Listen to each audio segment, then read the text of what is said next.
So TV ఇండస్ట్రీలో start అయిపోయింది. కానీ స్టార్ట్ అయ్యాక నిజంగా మీరు కామెడీయా అంటే కమెడియన్ కాదు, విలనా అంటే విలన్ కాదు, అసలు క్యారెక్టర్ అంటే అది కాదు. ఆ తర్వాత రీసెంట్గా ఓటీటీ వచ్చాక మీ నట విశ్వరూపానికి అసలు అంతు లేకుండా పోతుంది. నేను ఒక రీసెంట్గా ఒకటి చూశాను, సైతాన్లో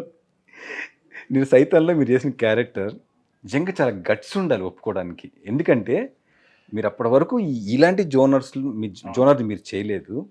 బట్ సైతాన్లో మీరు ఆ క్యారెక్టర్ చేయడానికి ఇన్స్పెక్టర్ మీరు చాలా చేశారు. అంత బోల్డ్గా, అంత వైల్డ్గా మీరు ఆ పాత్ర చేయడం అనేది చూసిన వాళ్ళందరూ షాక్ అసలు. సో మీకు ఆ పాత్ర చెప్పంగానే మీకు ఎక్కడా కూడా అంటే ఆలోచించలేదా, నేను చేస్తే తర్వాత దీన్ని ఎలా రిసీవ్ చేసుకుంటారని ఏమన్నా అనిపించిందా? ఫ్రెండ్స్ బూతులు తిట్టారు. బాగా దగ్గర అనుకున్నటువంటి వాళ్ళు ఒక 4-5 తిట్టకుండా తిట్టారు. అసలు నువ్వేమనుకుంటున్నావు, నీకు ఎంతమంది మంచి ఫ్రెండ్స్ ఉన్నారు, వాళ్ళందరినీ ఎలా ఫేస్ చేద్దాం అనుకున్నావు ఒకటి. రెండవది, నువ్వు చెప్పినా చెప్పకపోయినా నీకంటే ఒక శ్రీచక్రం తిరుగుతూ ఉంటుంది వెనకలా. ఆ శ్రీచక్రానికి మచ్చ కదా ఇది, నువ్వు ఎందుకు చేసావు అని తిట్టారు. కొంతమంది అక్కడ మాకు యాకూబ్ అనే క్యారెక్టర్ కనబడింది తప్ప హరిగారు కనపడలేదు. ఏ కోణం నుంచి చూసినా హరిగారుగా కనపడలేదు. యాకూబ్ అనే ఒక క్యారెక్టర్ కనపడింది తప్ప హరిగారుగా మాకు ఎక్కడ కనపడలేదు అని అప్రిసియేషన్ చేసినటువంటి వాళ్ళు ఉన్నారు. ఇప్పుడు చెప్పానే, ఒక 10% మంది తిట్టారు ఎందుకు చేసావని, 90 మంది మెచ్చుకున్నారు. అంటే 90 మంది ఏం చూశారంటే అక్కడ ఒక నిరుపేద కుటుంబము, ఒక వ్యక్తి మీద ఆధారపడ్డ కుటుంబం, అది ఒక స్త్రీ బలహీనరాలు, ఆ బలహీనరాలకి ఒక ఎదవ దొరికాడు, ఆ బిడ్డలను బతికించుకోవాలి, ఆ బతికించుకోవాలంటే ఆ ఎదవకి సరెండర్ కావాలి. అలాంటి కుటుంబంలో వీడు ఒక దరిద్రుడు తయారయ్యాడు. అంత మంచి కుటుంబం వాళ్ళు కూడా అంత వైలెంట్గా మారిపోయేటటువంటి సిచ్యువేషన్ కల్పించినటువంటి క్యారెక్టర్ ఇది. ఎంత నికృష్టమైనటువంటి వ్యక్తి ఉన్నాడు, సమాజంలో ఉన్నారు అట్లాంటి వాళ్ళు. మనం లేరనుకోవడం, ఎక్కువ మంది వాళ్ళే ఉండేది, ఎక్కువ మంది వాళ్ళే ఉన్నారు, అలాంటి వాళ్ళే ఉన్నారు. సో వాళ్ళ రిప్రజెంటేటివ్, వాళ్ళ క్యారెక్టర్ని బింబించేటటువంటి క్యారెక్టర్ తప్ప నేను కాదుగా అక్కడ అని మెచ్చుకున్నటువంటి వాళ్ళు ఉన్నారు. అంటే ఒక రకంగా మెచ్చుకున్న వాళ్ళే ఉన్నారు. బాగా నా అనుకున్నటువంటి మిత్రులు మాత్రం తిట్టారు, ఎలా ఫేస్ చేద్దాం అనుకున్నా మమ్మల్ని అని. సో ఇప్పుడు ప్రతి కాయనికి బొమ్మ ఉంటుంది, బొరుసు ఉంటుంది అంటాం కదా, అట్లాగా. కాబట్టి majority, only thing is majority, ఏదైనా కూడా మెజారిటీ. అక్కడ నేను నటుండి అంతే. అంతే 10 మంది మిమ్మల్ని మంది పొగిడారంటే మొత్తం ఆ సైతాన్ అనేటటువంటి సీరియల్ మొత్తానికి అసలు బేస్ క్యారెక్టర్ ఇది, పునాది క్యారెక్టర్. ఆ తర్వాత 100 మంది విలన్స్ ఉంటారు, కానీ అసలు ఆ కుటుంబం ప్రధానంగా ఒక వైలెంట్గా మారిపోవడానికి ప్రధానమైన క్యారెక్టర్ ఏంటంటే యాకూబ్ అనేవాడు. ఇక్కడి నుంచే వాళ్ళ జీవితాలు నాశనం అయిపోయినాయి. సో అంత అద్భుతమైన కథకు మూలమైన క్యారెక్టరు డైరెక్టర్ గారు మా మహిరాఘవ్ గారు నాకు ఇవ్వడం అనేది నా అదృష్టమే. ఆ తర్వాత ఓటీటీలో మీది ఎట్లా ఉంది ఇప్పుడు పరిస్థితి మీది? First day shooting Yakub character అక్కడ మదనపల్లి, ప్రామిస్కి ఎక్స్ప్లెయిన్ చేయలేదు.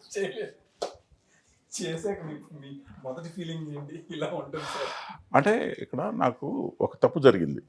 ఏంటంటే వాళ్ళు డేట్స్ ఇచ్చారు 9, 10, 11, 12 4 రోజులు అనుకో. Yes, I will do the character అని చెప్పాను. కరెక్ట్గా నా బ్యాడ్ లక్ ఏమైందంటే 9వ తారీఖున నేను షూటింగ్ అటెండ్ కాలేకపోయాను. ఇక్కడ I was held up in Godfather, Chiranjeevi garu గాడ్ ఫాదర్లో ఇరుక్కుపోయా. చిరంజీవి గారు గాడ్ ఫాదర్ నేను చేయను అని, నేను ఇట్లా సిరీస్కి వెళ్ళాలి సార్ అని అనలేం కదా, అదే పెద్ద సినిమా, అందులో బ్రదర్ సినిమా. సరే ఆ రోజు నేను ఎగ్గొట్టాను అక్కడ వాళ్ళకి, అంతే వాళ్ళకి చిరెత్తిపోయింది. ఓకే, అంతే కదా, అవుట్డోర్ షూటు, అందరు ఆర్టిస్టులు అంతా ఉండి మనం ఎగ్గొట్టేస్తే చాలా లాస్ వస్తుంది కదా. దాంతో వాళ్ళకి చాలా కోపం అయిపోయింది మన మీద. సరే నేను I put a message to the director, sir నా జీవితంలో ఎప్పుడు కూడా నేను మాట ఇస్తే తప్పను సార్, ఇది అనుకోని సంఘటన, నేను వాంటన్లుగా చేసింది కాదు. పెద్ద సినిమా, చిరంజీవి గారి సినిమా. ఈ డేట్ని నేను వైలేట్ చేసి రాలేకపోతున్నాను సార్. నేను చాలా బాధపడుతున్నాను మీకు కలిగించినటువంటి ఇబ్బందికి అని నేను మెసేజ్ పెట్టాను. వాళ్ళు చూసుకున్నారు. అయినా కూడా ఎంత మనం కన్విన్స్ చేద్దాం అనుకున్నా కానీ వాళ్ళకి మండుతుంది కదా, కోపం వస్తుంది కదా.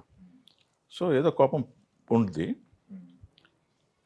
సరే నేను నెక్స్ట్ డే జాయిన్ అయిపోయా షూట్లో.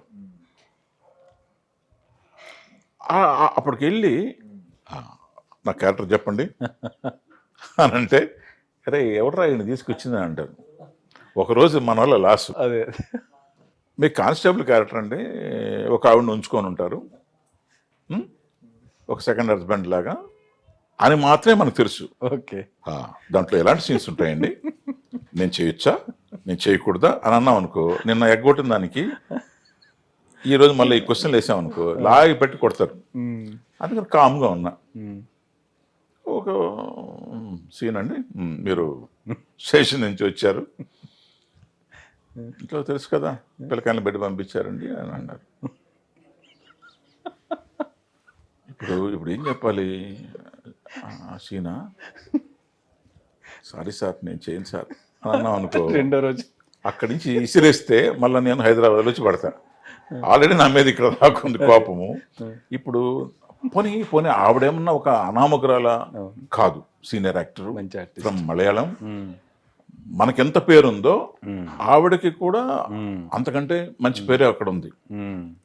వెన్ షీఈస్ డూయింగ్ అంత తనకి మంచి పేరు ఉన్నటువంటి ఆర్టిస్టే ఆ క్యారెక్టర్ చేస్తున్నప్పుడు మనం నేను చేయను, ఒక బీయింగే ఒక మేల్గా నేను చేయను అని అంటే అది సమయం కాదు. వాళ్ళకి నా వల్ల జరిగిన నష్టం ఆల్రెడీ జరిగింది. ఇప్పుడు లాస్ట్ మినిట్లో నేను చేయను అంటే ఈ రెండో రోజు కూడా నష్టం అంటే ఎంత లాస్ అవుతారు. So silent, I became silent. ఏమవుతుంది అవుతుంది భగవంతుడా, క్యారెక్టర్ ఇది అని అనుకున్నా. ఆడపోతే చూస్తేమో అసిస్టెంట్ డైరెక్టర్స్ కూడా అమ్మాయిలే. ఓకే, నేను ఇంకా నో అనే మాట నా దగ్గర నుంచి రాలేదు. ఎందుకంటే నేను నా వల్ల ఇంత నష్టపోయి ఉన్నారు వాళ్ళు. సో ఇంకా నాకు ఆ స్కోప్ లేదు. నా క్యారెక్టర్ ఏంటి వివరించండి అని అడిగే అంత స్కోప్ కూడా లేదు. అయితే జరిగిన మేలు ఏంటంటే అదే అంటాం చూసారా, అనుకోని సంఘటనలు అంటాం కదా. సో ఇప్పుడు చెప్పినట్టు 90 మంది మెచ్చుకునే క్యారెక్టర్ అయింది, ఒక 10 మంది మిత్రులు తిట్టినటువంటి సందర్భం ఉంది. ఏదేమైనా మెజారిటీ ఇస్తాం మనకు క్యారెక్టర్. ఒక డిఫికల్ట్ హరిగారు దగ్గర నుంచి ఒక డిఫరెంట్ సక్సీడ్ 90 మంది ఎప్పుడు మెచ్చుకున్నారు, సక్సెస్ క్యారెక్టర్ సక్సెస్ అయింది అక్కడ. వ్యక్తిగా కాదు కదా మనకు కావాల్సింది, క్యారెక్టర్గా కావాలి, క్యారెక్టర్ సక్సెస్. సో అందుకని I'm really thankful to my director. So అక్కడ మనకంటే మంచి నటి ఆవిడ చేస్తున్నాం కలిగింది, మనం ఎందుకు చేయకూడదు, అంతే. That's all. Yakub, I'm doing the character Yakub, that's all. So మనకి ఇండస్ట్రీలో ఏదన్నా ఒకటి హిట్ అయింది అనుకోండి, ఒక క్యారెక్టర్, ఆ క్యారెక్టర్ ఆ సినిమాలో హిట్ అయితే నెక్స్ట్ మళ్ళీ మనకి అవే క్యారెక్టర్లు వేరే వాళ్ళు ఎవరైనా ఆలోచించినప్పుడు వాళ్ళకి టక్కుని మనకి ఏంటంటే అది చూస్తుంటారు కాబట్టి రెఫరెన్స్ ఆయన పిలవండి అంటారు. సో యాకూబ్ క్యారెక్టర్ హిట్ అయ్యాక మళ్ళీ మీకు అలాంటి ఆఫర్లు ఏమన్నా వచ్చాయా, వస్తే చేస్తారా? అంటే అయ్యో తాత్కాలికంగా జరిగిపోయింది అది, అంతే, కాకతాళీయంగా జరిగింది అది. ఎందుకంటే ఇంక చేయలేము. పైగా మనం ఇప్పటి వరకు చేసినవన్నీ కూడా ఎందుకు సార్, బీయింగ్ ఆర్టిస్ట్ చేయొచ్చు, ఈరోజు మన పరిధి ఒకప్పుడు మూవీస్ తర్వాత టీవీ అనుకోండి, ఈరోజు ఓటీటీ వల్ల ఆ తర్వాత మనం ఏంటంటే పాన్ ఇండియా లెవెల్కి వెళ్ళిపోయింది మన ఇండస్ట్రీ. ఇప్పుడు 7 భాషల్లోకి అనువదించబడింది. 7 భాషల్లో ఆ క్యారెక్టర్ తెలుసు, యాకూబ్ క్యారెక్టర్, అంతే కదా. అంతే, చిన్న విషయం కాదుగా. నేను తమిళ్లో చేయాలంటే కుదరదు, నేను హిందీలో చేయాలంటే కుదరదు, నేను మలయాళంలో చేయాలంటే కుదరదు. సో నన్ను మొత్తం ఇండియా వైడ్గా చూస్తున్నారు. సో ఖచ్చితంగా ఇప్పుడు వచ్చే కథలు కావచ్చు, తీసే ఈసారి జోనర్స్ కావచ్చు, నెక్స్ట్ లెవెలే ఉంటాయి డెఫినెట్గా. అలాంటివి కూడా రావచ్చు మళ్ళీ కూడా. సో వై నాట్, ఎందుకు చేయకూడదు మనం? ఎందుకంటే అంటే చూద్దాం, లెట్ us wait. సీరియల్ చూసుకుందాం.